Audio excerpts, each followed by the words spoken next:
have to be at 50% capacity, but if it's a large restaurant, they could have 75, 100, 150, 200 people in the restaurant, while churches, temples, synagogues, and mosques are limited to only 50 people. So we've got quite the discrepancy there.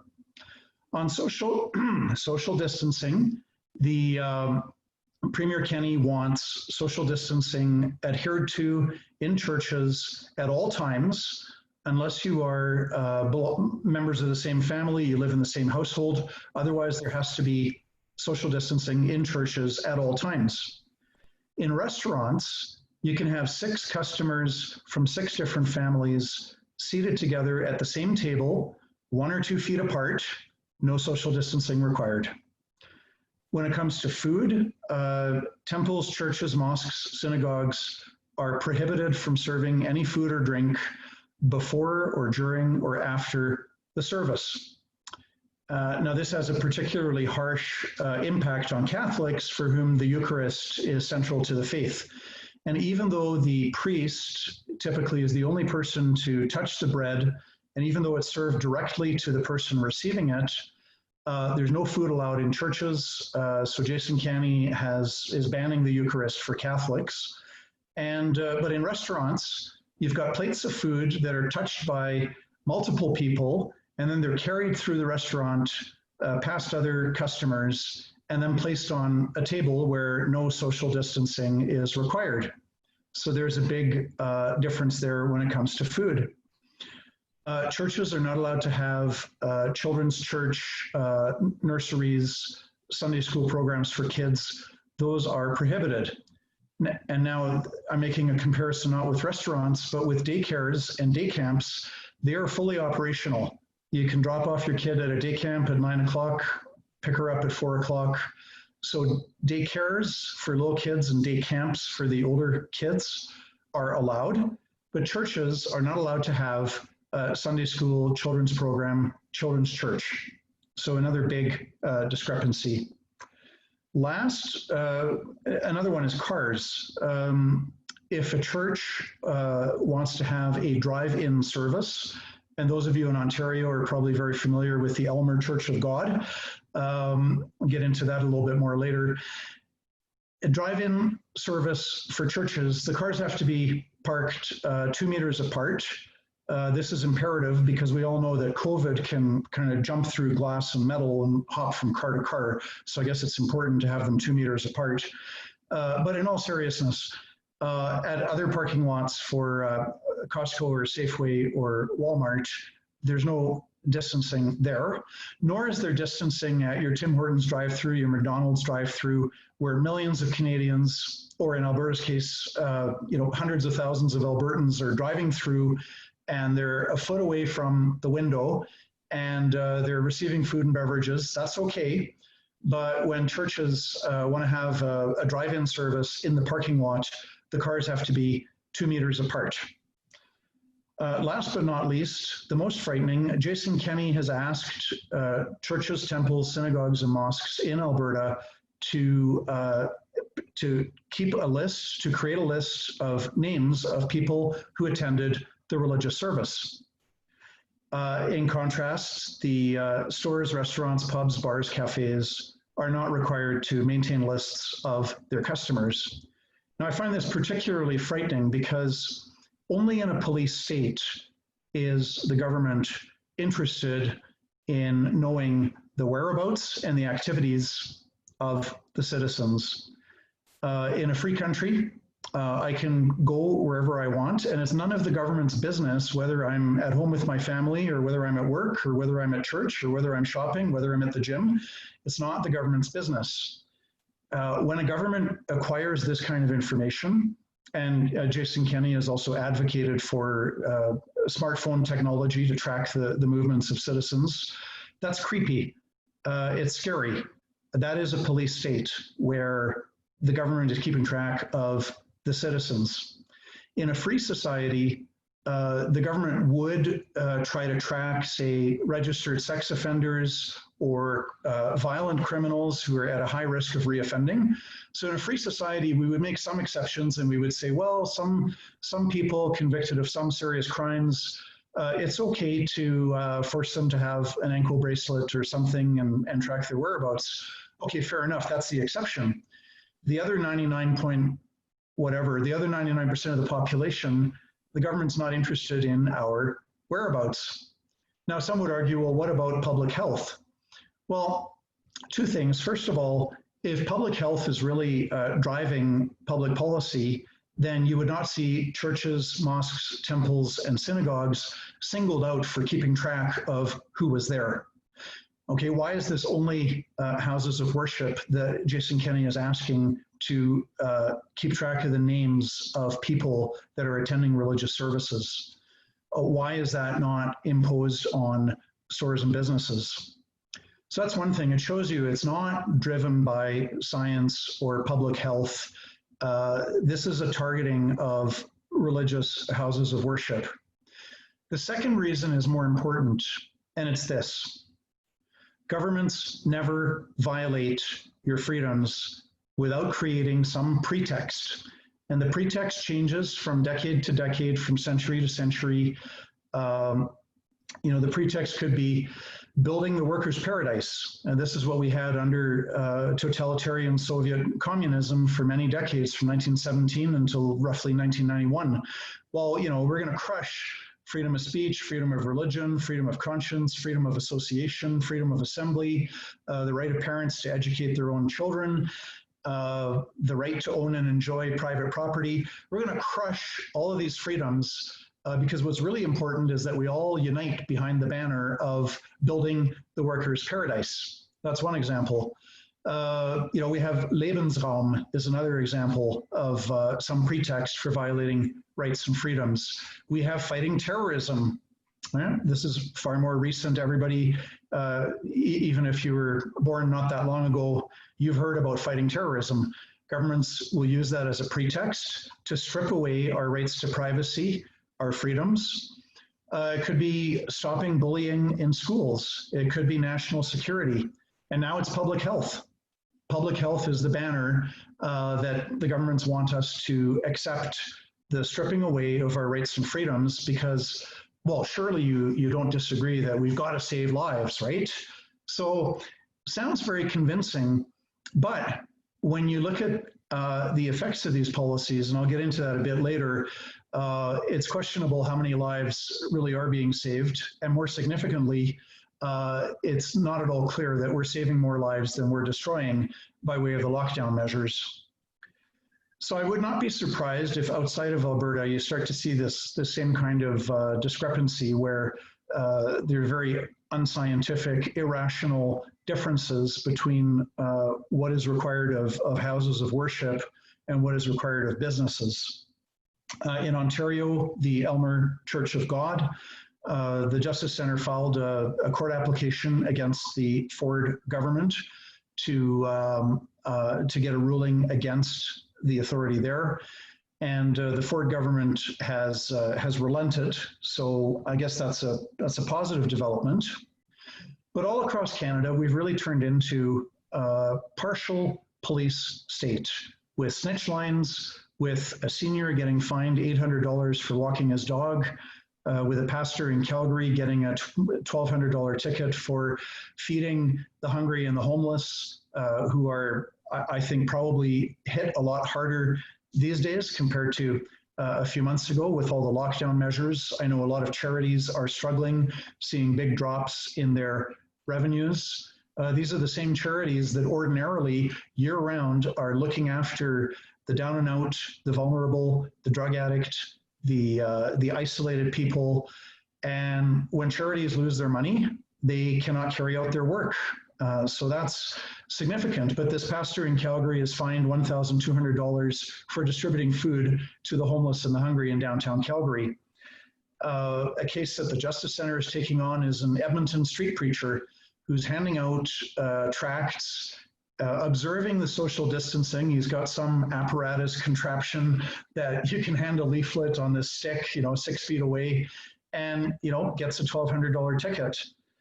So in Alberta, recently a man was arrested. He was by himself. There's nobody even close to him expressing his political opinions about the lockdown, dragged away by 4 police officers for peacefully expressing his views. This is where we're at right now. What is flowing from all of this, and again, going from bad to worse, we've actually had proposals. There's been no legislation introduced, but you hear some of the politicians talking about how we've got to impose laws to prevent the spread of false news about COVID-19. Now, on the surface, that sounds attractive. It's kind of like, well, you know, we have to ban hate speech. Okay, on the surface, it's a nice slogan. It sounds good. Let's delve into what's wrong with it.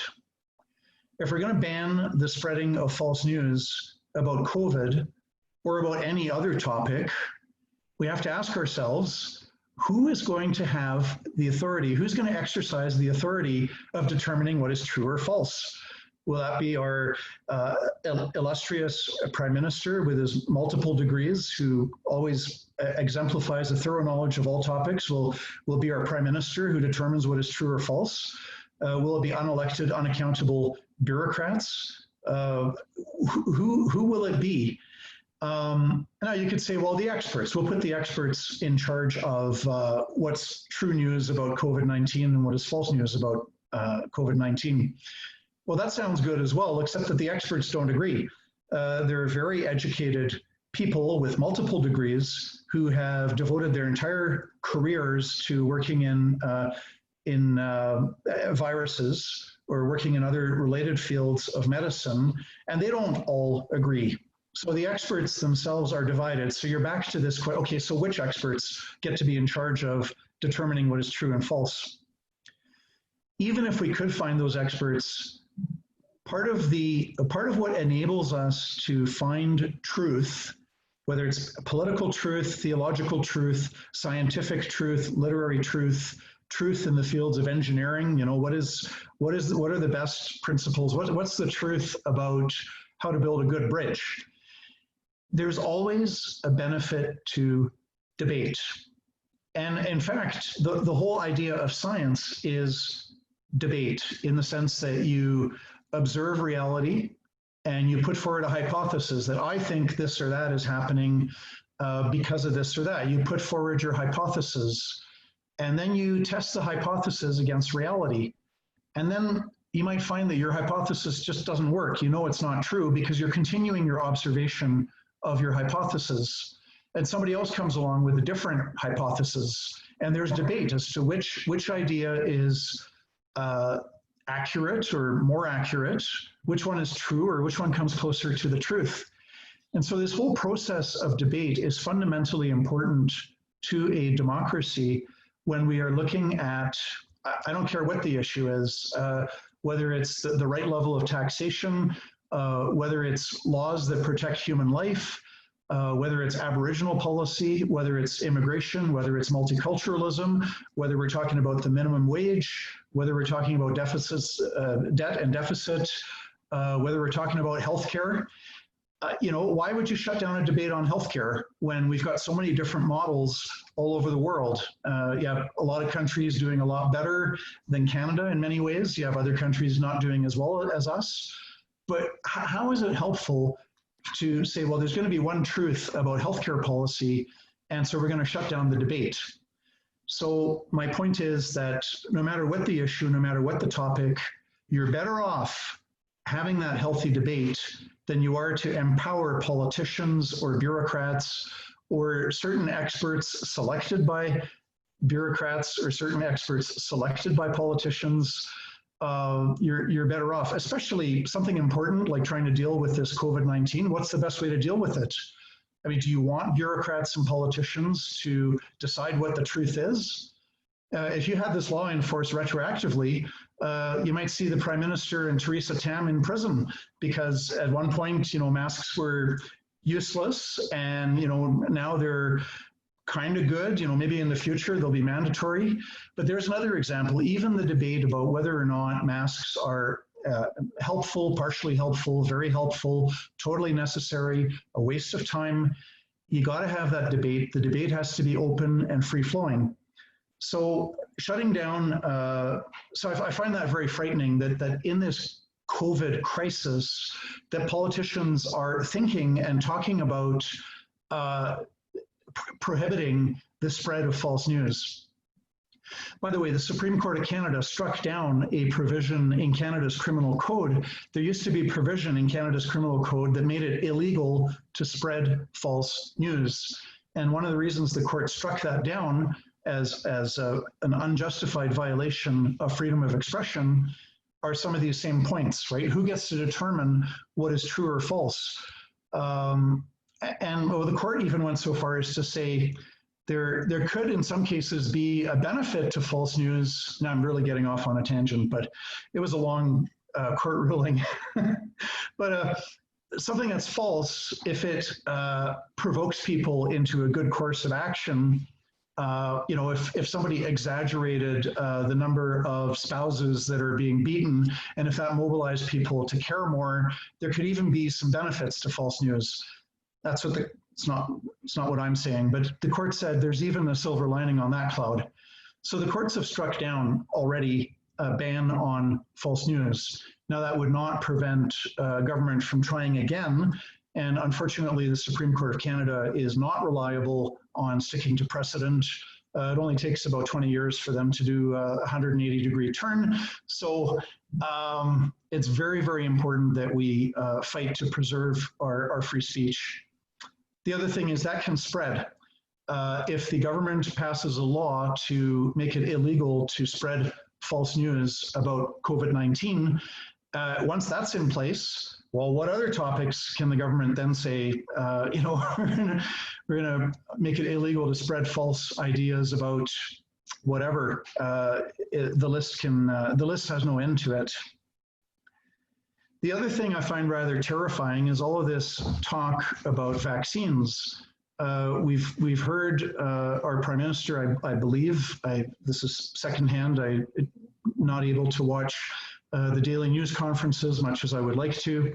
But there's a suggestion there that we're not going to get rid of this lockdown until we have a vaccine. British Columbia also in their relaunch strategy, phase 4 said, well, some things, we're just going to wait and see what happens or until we find a vaccine. Well, at least two things bother me profoundly about this. One of them is that to develop a vaccine that is both effective and safe takes at least 5 years, if not 10 or 15 or 20 years. So any vaccine that's showing up this September, November, January, February will be untested with no knowledge of long-term results. And again, a safe and effective vaccine takes years. It's not something you slap together in a few months. I was talking to a doctor recently. I talked to a lot of doctors. One of the doctors I was speaking with recently mentioned a whole bunch of illnesses for which we don't even have a vaccine yet. We're not even guaranteed. We don't have a vaccine for the common cold. We just kind of suffer through every year. So that's very scary if politicians are suggesting that we're going to continue with the lockdown until we find a vaccine when it takes years to get a vaccine that's both safe and effective. I find that talk very, very frightening. The second point is in regards to illnesses. I think there's a difference between a vaccine for something like polio, which prior to the vaccine was crippling and killing kids, making kids paralyzed for life. It was a scourge of early childhood. My mother informs me I had the polio vaccine. I think people are still getting the polio vaccine.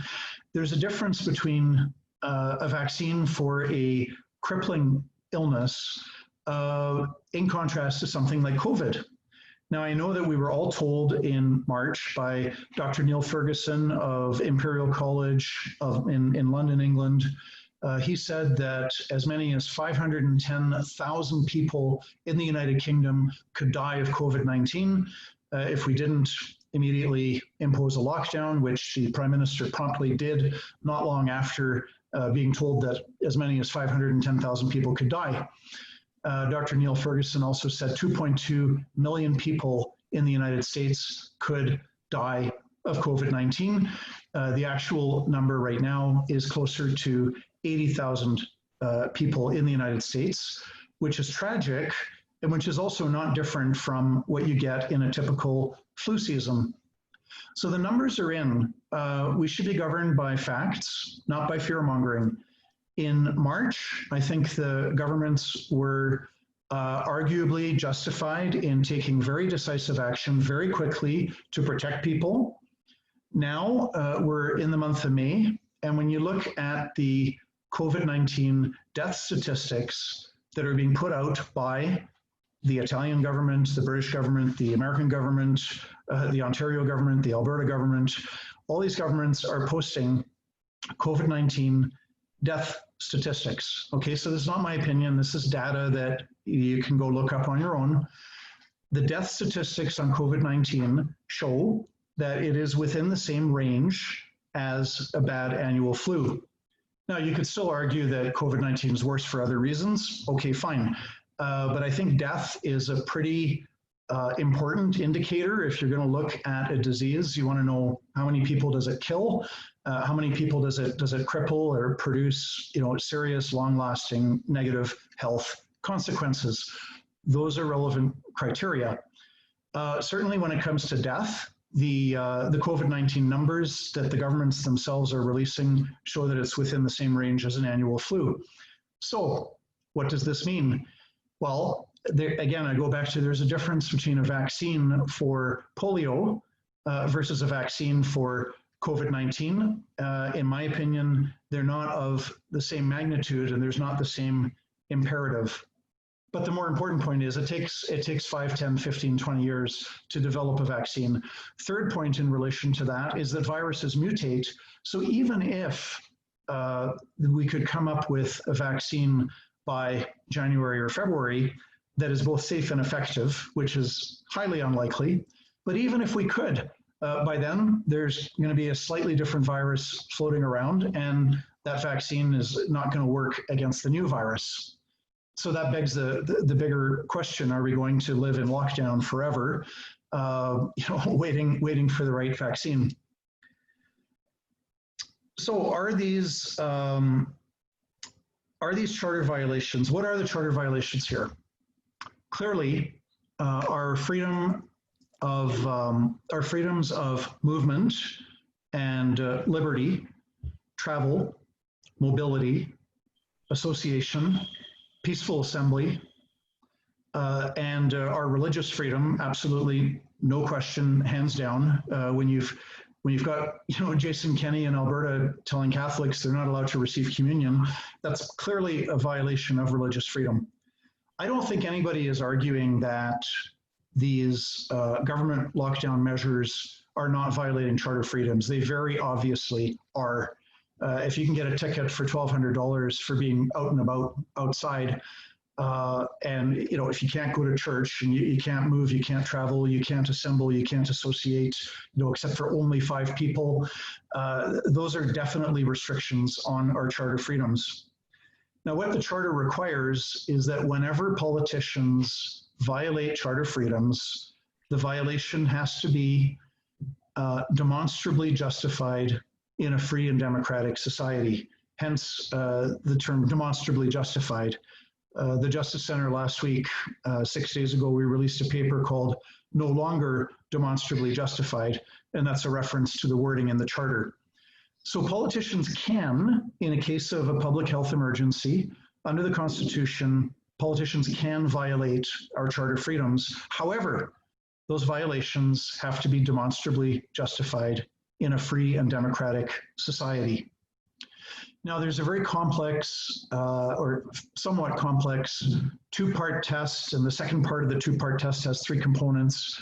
I'm going to skip those details, but the gist of the demonstrably justified, the gist of it is that the politicians need to show that the violations of charter freedoms are causing more good than harm. Okay, so that's it in a nutshell. And the important thing here is that the onus is on government, it's not on the citizens. So if I were to take a government to court, or if I took the Alberta government to court, or somebody in Ontario took the Ontario government to court, the only onus on the citizen is to say, my charter freedoms have been violated. Then it's the government's responsibility to show that the lockdown measures that are violating charter freedoms are actually doing more good than harm. And I find it profoundly troubling that I have written letters to the Prime Minister and all the premiers and all the chief medical officers, 14 of them, right? You got the federal, the 10 provinces, the 3 territories. I've written letters to all 14 chief medical officers, who also, as government officials, chief medical officers also have to take the Canadian Charter of Rights and Freedoms into account. It's not just the elected politicians, it's also all government officials have to take the Charter into account when they're recommending to government all of these various lockdown measures. So I've asked the questions, okay, what do you anticipate will be the increases in depression, anxiety, alcoholism, drug abuse, spousal abuse, child abuse from the lockdown measures? What do you anticipate as the increases in mental illnesses and psychiatric disorders and suicides? What will be the impact of canceling tens of thousands of surgeries? We already know a little bit in Ontario, tens of thousands of surgeries were canceled, and we already have reports that there were at least 30, this is by the end of April, 30 cardiac patients who needed heart surgery who died after their life-saving, medically necessary surgery was canceled. The medical community uses the word elective surgery, and it has a different meaning in the medical community than what it does for you and me. If somebody tells me that something's elective, my first thought is, you can do it, you cannot do it, take it or leave it, it's elective, right? In the medical community, elective means non-emergency. It means that you don't have to do the surgery right now this minute, you don't have to do it this afternoon. We can do it tomorrow, we can do it next week. That's what elective means. It does not mean that it's not medically necessary, and it certainly does not mean that it's non-urgent.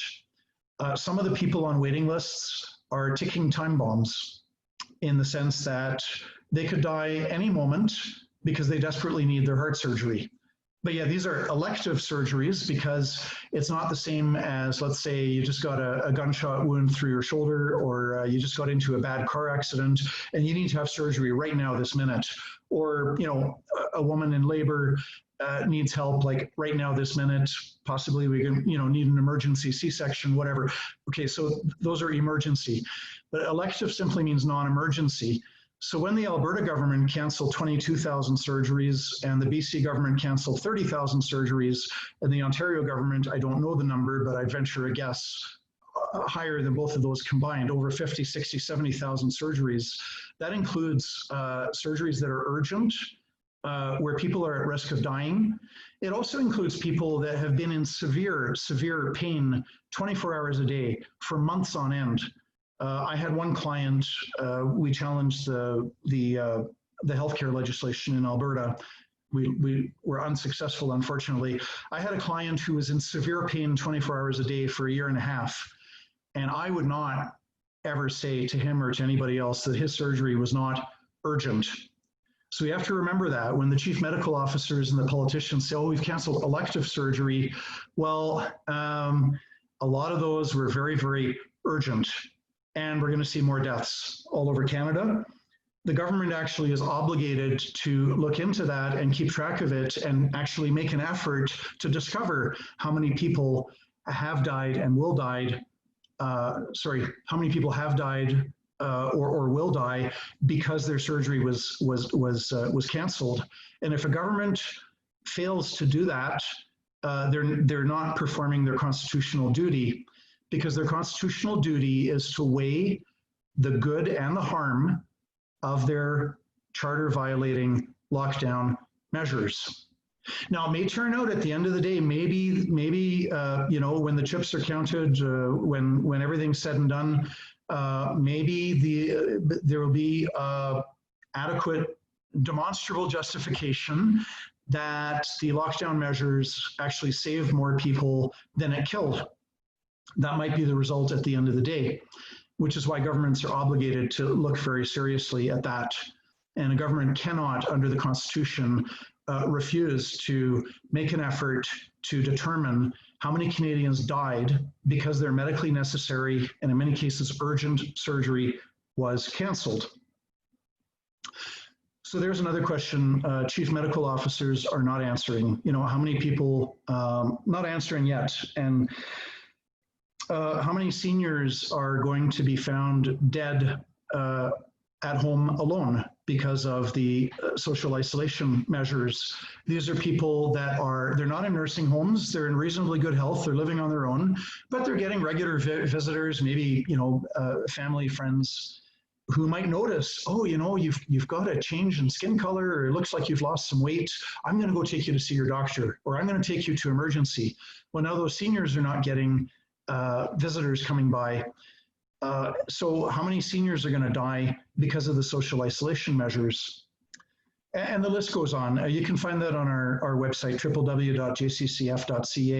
All of the letters to the premiers and the chief medical officers. The foreign letters I'm getting back are a disgrace. They're not answering any of the questions. The sole exception was, I think it was Manitoba, it may have been New Brunswick. I did get actually one letter back from a premier's office where they said, yeah, we are looking into this. We're going to make an effort to see what were the adverse health consequences of the lockdown. So good for them. I'm sorry, I don't have it in front of me. I think it was New Brunswick or Manitoba. But so there was one province that's actually fulfilling its duty under the Constitution to look into this. But all the other letters so far are just, thanks, Mr. Carpay. Our government's working really hard to save lives. Have a nice day, goodbye. And just completely ignoring the questions that are in the letter. So are these lockdown measures demonstrably justified? I've already indicated this is something where we're not going to have a definitive answer until months, possibly a year, year and a half. It's not going to become that clear until the dust settles and we actually find out by making the effort, because the information is not going to fall into our lap. It's not going to fall from the sky, and we're going to have to make the effort to find out what specifically were the harms of the lockdown measures, how many Canadians were killed because of the lockdown measures. It's only down the road that we'll know that for sure.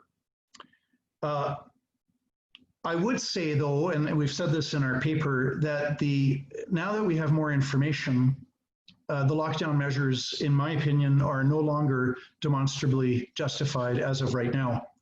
In March, we were told that there would be huge numbers. It was the Neil Ferguson world, and it's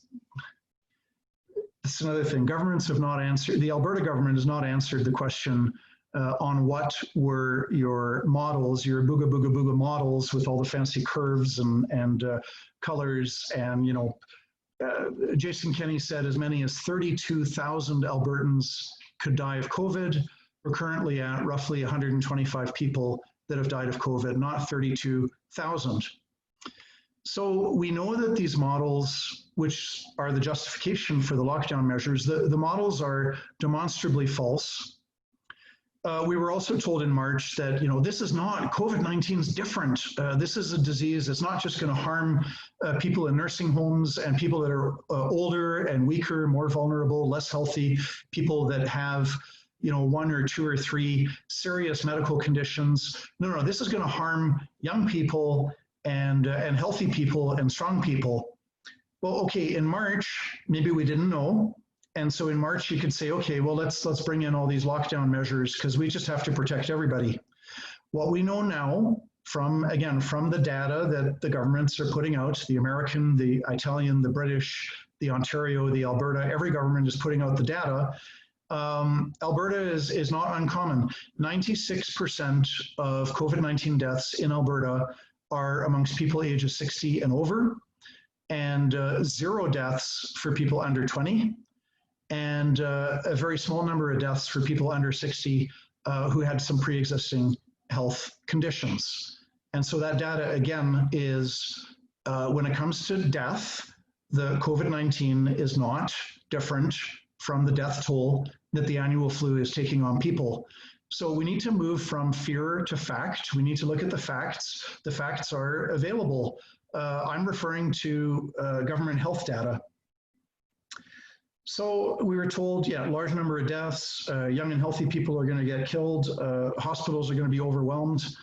Well, there, I think the cure has been worse than the disease, because the hospitals have been emptied out and so many people are not getting medical care that they need. That adds in again to the harm of the lockdown measures by having empty hospitals. So it's my opinion in the month of May, the lockdown is no longer justified based on the hard facts that we now know. So I'm going to conclude with a question, or I'm going to conclude with comment that I know a lot of the listeners are asking, what does this have to do with the pro-life movement? And my answer is, and my answer would be the same for pro-lifers as it would be for other Canadians that care deeply and passionately about a cause, okay? Maybe your cause is lower taxes. Maybe your cause is less immigration or a different immigration policy. Maybe your cause is the return of the death penalty. Maybe your cause is you want to change the current policies on Aboriginal issues. You want to change that. Maybe your cause is climate change. It doesn't matter what your cause, well, it does matter what your cause is, but hopefully it's a good one. But I would say regardless of what your cause is, I would ask you a question. Do you want to have the freedom to advocate for your cause in a free society? Or do you want government to crack down on your freedom of speech and have the politicians and the bureaucrats determine what is true and then try to suppress and punish and censor what the government has decided is not true? Is that what you want? And remember, sauce for the goose is sauce for the gander. We have to be very careful. It's always tempting, you know, if there's a group that you don't like, you know, and they're getting kicked around by government, you know, human nature being what it is, you know, we're a strange combination of good and evil. And if you see somebody else getting kicked around where you can't stand their viewpoint because you think it's pure evil, and you hear that they're getting censored, or, you know, they're not allowed to preach their message on a street corner, or they're getting banned from the university faculties, there's a small part of us that's like, you know, oh, good, you know, let them have it. But remember, if the government can declare what is truth and then start to suppress the what the government decides is false, once they can do that for one issue, there's no stopping them. So if you're pro-life, or you're anti-global warming, or you're anti-tax, or you're whatever your viewpoint is, if you want to advance your cause, do you want to do that in a police state where government has the power to determine what is true and false? Or do you want to do that in a free society where you can use all kinds of peaceful means? You can do podcasts, you can do websites, you can do conferences, you can hand out flyers on the street corner. You've got the freedom to advocate for your cause and to persuade your fellow citizens. And the reason that is crucial is that regardless of what your cause is, if you want your beliefs to be adopted into law by the politicians, you'd better succeed in getting public opinion on your side. Because if you can't succeed in that, then the cause that you really cherish is not going to make much progress or headway. So you need the freedom to persuade your fellow citizens, as Wilberforce did in the late 1700s, early 1800s. William Wilberforce was a member of Parliament who spent decades advocating first for the abolition of the slave trade. And once he achieved that in 1807, he then spent another 25 years advocating for the abolition of slavery itself. He was a smart guy. He was an incrementalist. He said, let's do this one step at a time. First, we'll persuade everybody that the slave trade is bad. That took, 30 years, but he got that done. And then he went on to the next step. Let's persuade people that slavery itself is bad. But step by step is the smart way to go. And William Wilberforce used his free speech rights to do that. The other fundamental charter freedoms that you want, if you want to advocate for a cause, is you want freedom of assembly. Right now, if you wanted to have a rally of 1,000 people calling for an end to the charter violations, that rally itself would be illegal, because we now have charter violating measures in place that make it illegal currently to have a peaceful rally at the legislature. So there's another example. If you care deeply about a cause, whichever cause it is, you want the freedom to organize a peaceful protest in front of the office of an MP or an MPP, MLA, provincial, or even municipal representatives. You want that freedom. You can get 5 people or 100 people together to peacefully assemble to make your voices heard. In a police state, you do not have that. Freedom of association is vitally important. If you want to promote your cause, what do? You form a group, right? And there's hundreds of different groups. There's pro-life groups, there's anti-tax groups, there's groups speaking out on all kinds of issues. Why do you do that? Well, you get a bunch of people working together, 10 people working together, unless they're really stupid and incompetent, 10 people working together will get more done than just one person, right? And you want to open up a bank account, and you want to get help from people that say, you know what, I don't have any time, I don't have any volunteer time to give you, but I run a very successful business and I'll write you $1,000 check, right? So I think LifeCanada and the Justice Centre and every group in Canada, we rely on people. Doesn't matter what your cause is, but you rely on people who say, I've got 0 volunteer time to give you, but I'm going to write you a check, and you can hire full-time staff, and your full-time staff are going to advocate for the good things.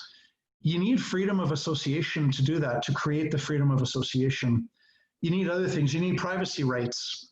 A lot of charities get money from people that say, look, I support your cause passionately, and I'm going to write you a big check. I am not willing to hurt my business by publicly advocating for you. So you have that right to privacy, which is an important part of the free society. So there's room there for people to support a cause without giving them the freedom to say, I'm going to support a cause quietly and confidentially by writing a check, without other people finding out, because it's none of their business. Because in a free country, people can write checks to whomever they want. Right, in the same way that we don't want Jason Kenney to know our whereabouts and activities, we also don't want him to know about our bank accounts and which causes we're writing checks to. That's a police state. So the preservation of the free society is fundamentally important to everybody who's listening to this right now. And that's how it ties in with LifeCanada and the pro-life movement, as well as any other cause that citizens might be advocating for. So I don't know where I'm at time. Oh my goodness, I am, well, we've got time left for question and answer. We do, we've got a little bit of time left, John. Thank you so much. I'm gonna cut right now to a quick commercial break. Everybody stay put, and then we're gonna jump back in, and John will answer some questions, and I've got some good questions coming up for you, John. So just a moment. I'll be right back. Great. Lots of water. All right, so can everybody see this screen?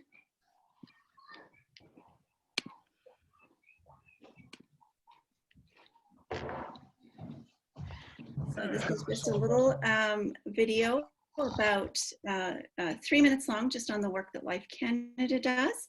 And then we'll come back and ask some questions of John. Welcome to LifeCanada. We are Canada's national educational organization, assisting our member groups to effectively reach out to their communities. LifeCanada educates, trains, and strengthens hundreds of dedicated pro-lifers across Canada. LifeCanada is well known for its national polling. For years, we have surveyed the public on the issues of abortion and euthanasia. We have been an invaluable source for tracking popular opinion, and we have built a demographic profile of the Canadian population. Our 2019 anniversary poll marked the 50 years since abortion was legalized. We found that only 8% of Canadians support late-term abortions, While in Canada, no law exists to restrict abortion throughout all 9 months of pregnancy. Only 2% of Canadians support abortions that target girls. In Canada, however, sex selection abortions are not illegal. Among our many activities are our national conferences. These fantastic educational conferences unite and educate the whole pro-life community. They are often a great catalyst for even more pro-life initiatives nationwide. Since 2000, LifeCanada has provided multimedia campaigns to our member groups that help them educate their communities. In 2019, we helped to organize the Missing Project that consisted of 50 individual interviews and a full-length documentary on the subject of abortion. Individuals across Canada were interviewed and were able to share with the public just how much abortion has made an impact on their lives. LifeCanada provides programming to our groups that stimulate their growth and enrichment. Our Dying Healed program is a vital volunteer recruitment and training program. Since its launch in 2017, we have trained over 1,000 volunteers, giving people confidence in end-of-life issues and helping them serve the lonely, ill, and dying. Our training program is in more than 25 communities, bringing solid end-of-life formation to volunteers. LifeCanada has a huge social media presence through a Facebook page, reaching tens of thousands of people every week. In order for LifeCanada to continue to help shape the culture, we need your help. At our last annual gala event in Vancouver, BC, we raised over $100,000. We need to continue changing hearts and minds, and so we ask for financial support. Monthly donations are especially important to us. Our national conferences are costly, but $100 will allow a young person to attend, whose first exposure to the pro-life movement could be through these conferences. $200 will supply our Outstanding Reflections magazine to 10 member groups for 1 year. $300 will enable the Dying Healed program to be run in a community near you. Whatever you can give, we are truly grateful. Please go to www.lifecanada.org/pledge to make a pledge today. When you make a pledge and donate at www.lifecanada.org/pledge, you will receive a PDF of our new beautiful magazine on adoption. Thank you for your support of LifeCanada. Great. Okay. So we've got some interesting questions here, John, and I'm going to just start here. So we've got, first of all, somebody wanted to know the actual title of the Supreme Court decision striking down the criminal code provision prohibiting fake news. So you can get that to me at some point, and we'll make that known. No, it's R.V. Zundel. Zundel was a Holocaust denier, and he was charged criminally with spreading false news, and he challenged the constitutionality of that provision, and he was successful in a split decision. I think it was 4-3 or 5-4, I forget which. And so the Supreme Court of Canada struck down that criminal code prohibition. So it's R versus Zundel. A great place to look up court decisions is Canadian Legal Information Institute, and the website is CANLI, CANLII.org. And then you've got your choice of French or English, and then after that you've got your choice of Supreme Court or Ontario, BC, whatever. And so it's very user-friendly. And the Zundel's decisions, actually, it's very interesting reading, both the majority and the dissent, and they canvass all the free speech arguments and issues. Great. Okay. Thank you very much for that. So we've got a question here. The legal recourse, what legal recourse do we have if we are forced to wear a mask in the workplace? Is there, if any? Okay. This is the sad part of law is the answer to every question starts with the words "it depends." You may have heard that before. I would have to know, is this a government requirement where a provincial government mandates that all employers pass workplace policies, or is it the particular employer? That would be relevant. And the reasons for refusal would be relevant. So let me take those one at a time, and I'll try to be brief. If the government passed a law saying everybody has to wear masks at work, an individual could challenge that law as, which charter right would that violate? Probably a right to liberty and security of the person, because I don't see it violating your freedoms of it might violate your freedom of conscience and religion if you belong to a faith that said it was, against your religion to wear a face mask. But it would not, otherwise would not violate your freedom of religion, conscience, expression, association, or assembly. But I think it would probably violate the Charter Section 7 right to life, liberty, and security of the person. So you could challenge that law, and then it would be incumbent on the government to demonstrate that forcing everybody to wear a face mask at work was demonstrably justified in a free and democratic society based on public health considerations. And they'd have to put forward the science. They'd have to demonstrate that the mask is actually helpful, it's going to save lives, whatever. If it was your employer, that would be the Employment Standards Code. Employers have to accommodate, they have to practice reasonable accommodation where there's objections. So I think I'll stop there. So those would be the two avenues of challenging that. Okay, very good. We have a question here. I'm not quite sure I understand, but I'm just going to read it out to you, John.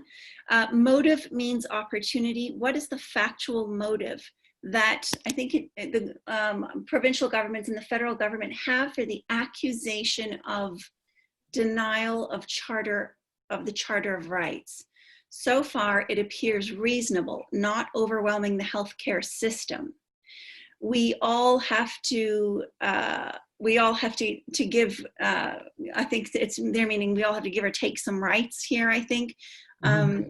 So I guess they're saying, initially, as you were saying, the pretext was to not overwhelm the system. But perhaps I'm going to jump in here and say that we've clearly demonstrated that the system is not overwhelmed and to the point of where we're actually hurting people who can't access healthcare now. What would you say to that? Well, I think the person raises a valuable point that, our rights and freedoms are not absolute, which is why the Charter says governments can infringe, restrict, violate our freedoms of religion, conscience, expression, association, peaceful assembly, and so on. But the onus is on the government to justify it. And the big debate in the court, typically on the Charter cases, very often the government admits immediately that yes, this does violate a charter freedom. They don't even argue about that. The argument is usually, is this demonstrably justified in a free and democratic society? So the government has to show that the measure is causing more good than harm.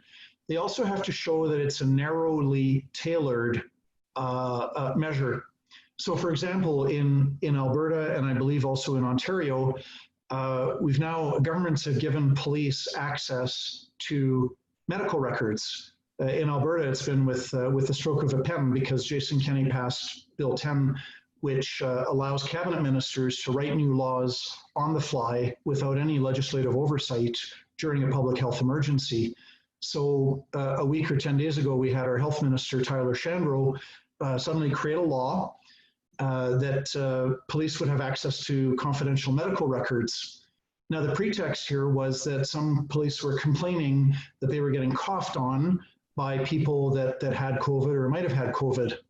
So here's an example of something overbroad, right? The government could do a narrow thing and say, okay, if somebody coughed on you, I mean, if you're writing them a ticket, you've got their name, their address, their phone number, maybe let's give police access to the medical records of that one individual who coughed on you, rather than a broad measure where you say, okay, well now all the police have access to medical records of everybody. I mean, that's overbroad. So when politicians violate our rights and freedoms, they have to do so in a very narrow, restricted manner. So just enough of a violation to reach the goal and no more than that. Right. So we do have one questioner. I think this is along the same lines. Hasn't the state of emergency legislation enacted in every province given the provinces the extraordinary powers? And you'd probably say yes, but there's overreach. Well, there is, and in some cases, and I'm more familiar with Alberta than other provinces. My apology for all the non-Albertans. Our legislation in Alberta, it does have the lapse of power that after 30 days or after 90 days or after 180 days, there are lapses. However, the Public Health Act does not say that they cannot declare a new emergency the following day. And so I think the legislation should be amended that way so that these powers truly are temporary. And we don't see that yet when you have politicians, the lockdown is dragging on for so many months. The Justice Center is going to be taking a very hard look at all of the public health legislation over the course of the next few months. And we're going to look at what recommendations we can make to improve the legislation, which is normal. Legislation that's not used frequently, when you put it into practice, you see opportunities for improvements. Right. And this is probably a question that is very speculative, but I kind of have the same thing. This one questioner here saying, I know Jason Kenney personally. He's a devout Catholic. Why is he pursuing such a draconian route? I cannot peer into his heart or mind, but I know a lot of people in Alberta are very disappointed because he spent 20 years holding himself out as kind of this pro-religious freedom and conscience rights and everything else. Mm-hmm. But what we're seeing in Alberta right now is very disappointing.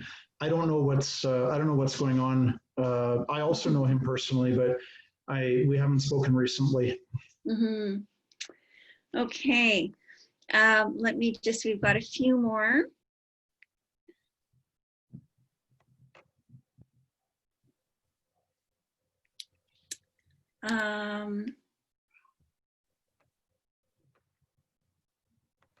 So what is the best thing for us to do at this point to oppose this power grab by the various levels of government?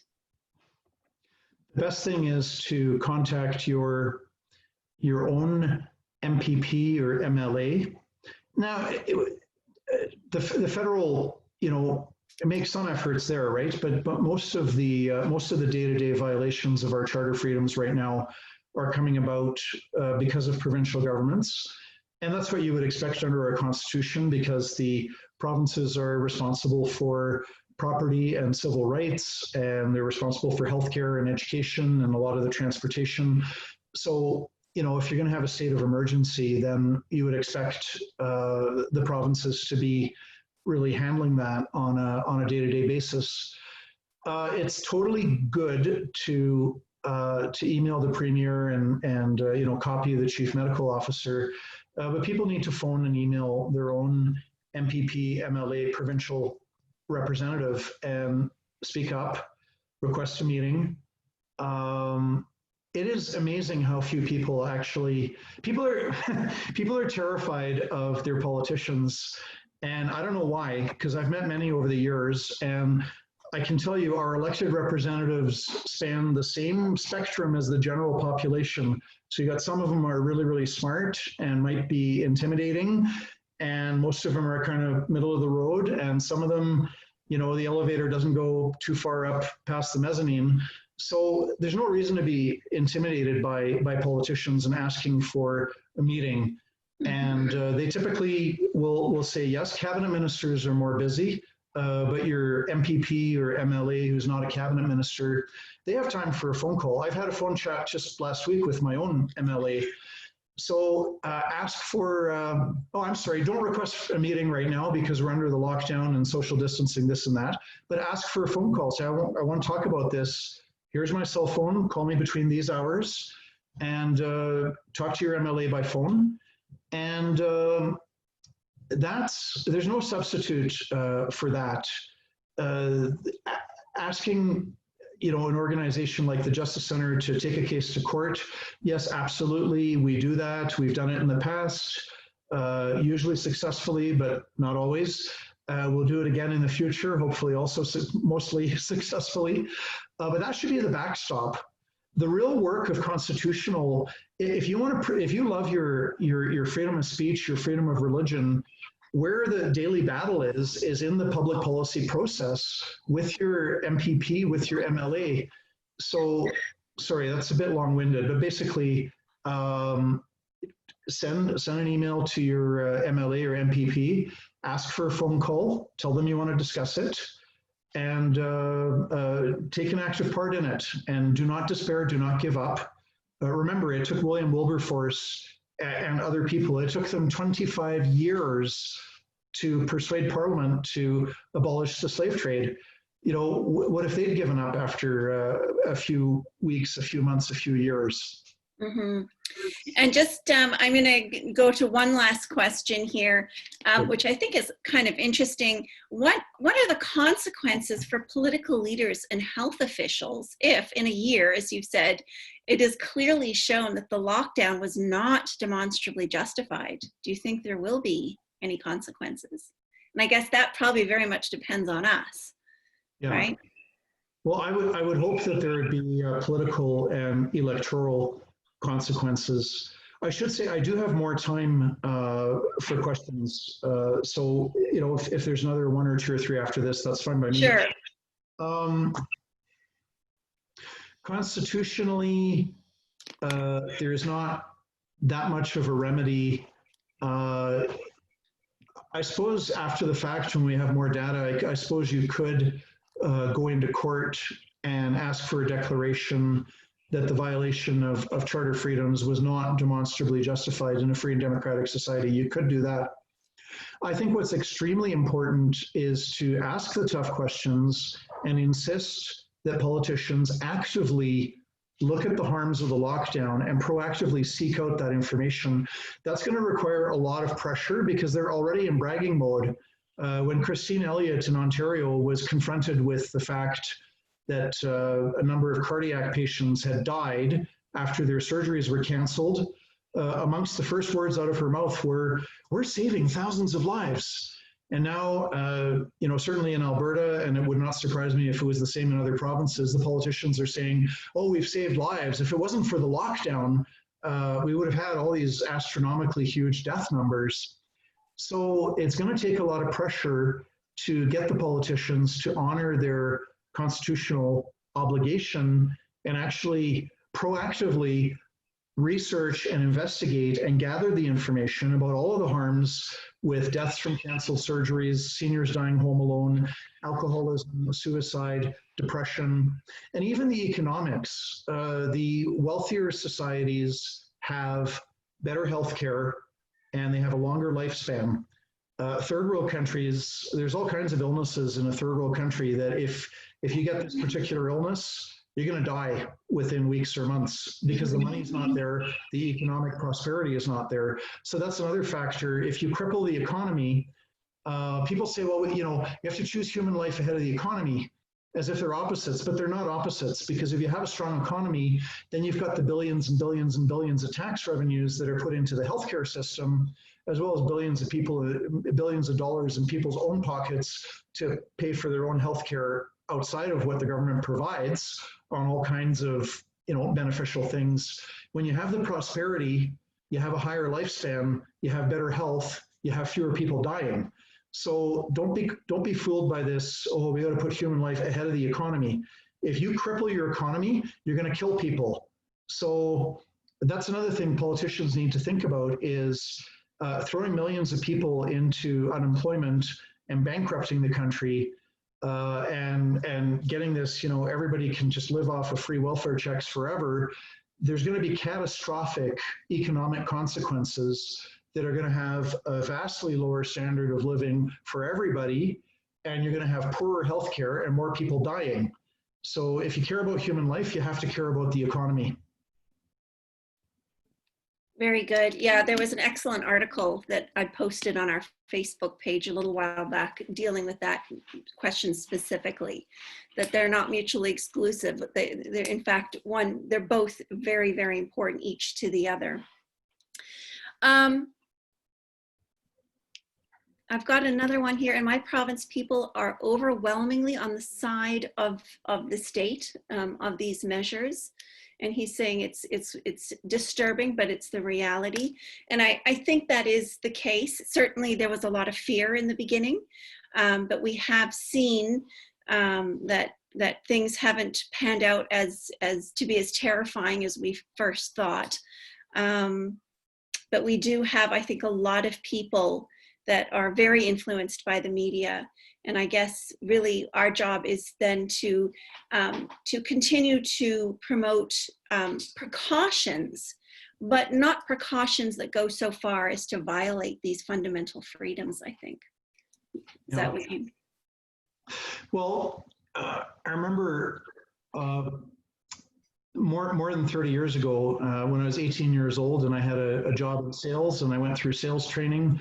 And one of the things they kept on emphasizing over and over and over again was that people are 90% emotion and 10% logic. And since learning that at the age of 18, I see that every day. It's largely true. For many people in many situations, we are 90% emotion and 10% logic. And it's going to be a challenge to move away from the state of fear. And it's going to happen gradually. And I think what we need to do is take a deep breath and just look at the facts and say, okay, even though I've been feeling very afraid, let's just look at the facts. And it's always sad when somebody dies. I mean, one of the hardest things I've ever gone through in my entire life was when my grandmother died. I was 21 years old, and she was 79 when she died. And she was like a mother to me, and it was incredibly hard. And it's always hard when somebody dies, whether they're 89 or 59 or 49 or 9 years old or 9 months old. It's always sad when people die. And it's sad that a lot of people have died from COVID.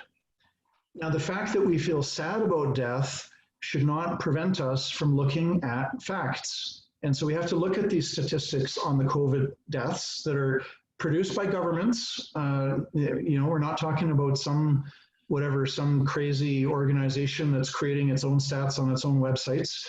But you look at the COVID death stats and you say, okay, we should stop listening to Neil Ferguson and the Imperial College of London with 510,000 COVID deaths in the United Kingdom. Right, currently it's 35,000-ish deaths in the United Kingdom from COVID, not 510,000.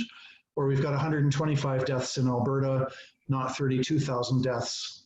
So, and I also think it's important that the fact that we feel sad about death, as we shouldn't fall into this God complex where we think that we suddenly have these godlike powers to save lives when maybe we don't, because even with the lockdown measures, possibly it may prove to be true that lives have been saved.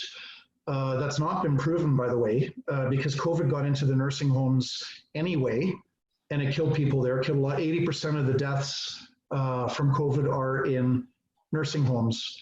So if we didn't prevent the deaths there, how many lives did we save because of the lockdown measures? The politicians will say, oh, we saved, as Christine Elliott in Ontario said, we've saved thousands of lives. That might be true, or it might be not true. But we have to not get into this God complex of thinking that we have these amazing powers, because a lot of things in life are trade-offs. And I think with the lockdowns, even if they have saved lives, we have to take a hard look at the number of people that have been harmed by it. So to summarize, in response to the question, you get rid of fear by just talking about facts calmly, by explaining, well, I was really scared in March as well, and in April, but now we're into May, and I'm taking a look at the COVID death statistics, and the fact is that they're in the same range as an annual flu. And they're not killing children and young and healthy adults, contrary to what was being said in March. So you just have to keep on speaking out, and but it would be good for all of us to move out of the state of fear. It's not healthy to be this fearful for this long. Right. And even though, you know, the death itself is a terrifying thing, there are greater things to be considering here, which you've been talking about all along, these certain rights and freedoms that we have that can't be compromised, and because of fear. So John, thank you so much. I think you have done justice to this topic. In the very least, thank you so much for your time. This has been recorded, and we will send out the link to all of our people, to our members and supporters. And I just want to remind everyone again, please support our work at www.lifecanada.org/pledge. And we hope that you've enjoyed tonight's webinar with John Carpay of the Justice Center. And we will be keeping you abreast of more webinars of this sort. In a couple weeks, we have Father Sheenan from Human Life International. So thank you for everyone who joined us tonight. Thank you, John. Thank you. And thanks again to everyone. God bless. Have a good night. Good night. Take care. Bye for now. Bye-bye.